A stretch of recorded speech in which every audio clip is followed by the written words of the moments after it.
اے مریم لڑکی، تم جہاں بھی جاتی ہو، میرا نام لیے بغیر تمہارا کھانا بھی ہضم نہیں ہوتا۔ تمہیں کیا ہو گیا ہے؟ تم بہکی بہکی سی لگ رہی ہو۔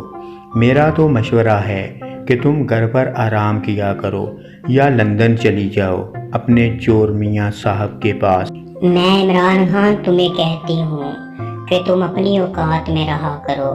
میں تمہاری بہن لگتی ہوں اور میں تمہیں اپنا بھائی سمجھتی ہوں، لیکن تم ہر جگہ مجھے بدتمیزی کے ساتھ پکارتے ہو۔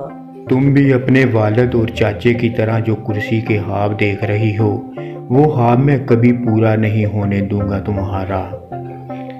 ارے خان صاحب، میرے والد نے بھی وزیر اعظم کی کرسی پر بیٹھ لیا اور میرے چاچے نے بھی۔ اب میں بھی تمہیں اس کرسی پر بیٹھ کر دکھاؤں گی۔ تم جو مرضی کر لو، میں تمہیں وزیر اعظم بن کر دکھاؤں گی۔ ارے مریم، ایک تو تم میرا نام اتنے پیار سے نہ لیا کرو، اور دوسری بات کہ جب تک میں تم لوگوں سے لوٹا ہوا پیسہ واپس نہ لے لوں تب تک تمہیں سکون کے ساتھ نہیں بیٹھنے دوں گا۔ خان صاحب، یہ عوام اب تمہارا منحوس چہرہ پہچان چکی ہے۔